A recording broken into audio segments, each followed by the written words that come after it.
അപ്പോൾ നമ്മുടെ ട്യൂഷൻ വീട്ടിലെ ഓണപ്പരിപാടി എങ്ങനെയുണ്ടെന്ന് അറിയണ്ടേ?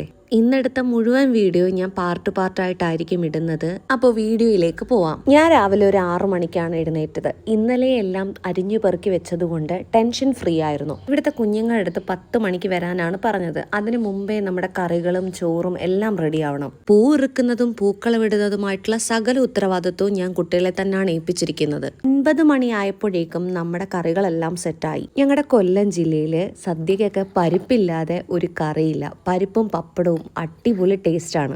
പിന്നെ തോരനും പുളിശ്ശേരിയും സാമ്പാറും അവിയൽ 2 കൂട്ടം പച്ചടി, പഴപ്പച്ചടി, ബീട്രൂട്ട് പച്ചടി, പിന്നെ നമ്മുടെ അച്ചാറുകളും ചേർന്ന ഒരു അടിപൊളി ഓണസദ്യ. ഇത്രയൊക്കെയാണ് എൻ്റെ കുട്ടികൾക്ക് വേണ്ടിയിട്ട് ഞാൻ ഒരുക്കിയത്. അപ്പോഴേക്കും ഓരോരുത്തരായിട്ട് വന്നു. എല്ലാവരും നല്ല സുന്ദരനും സുന്ദരികളുമായിട്ടാണ് വന്നത് കേട്ടോ.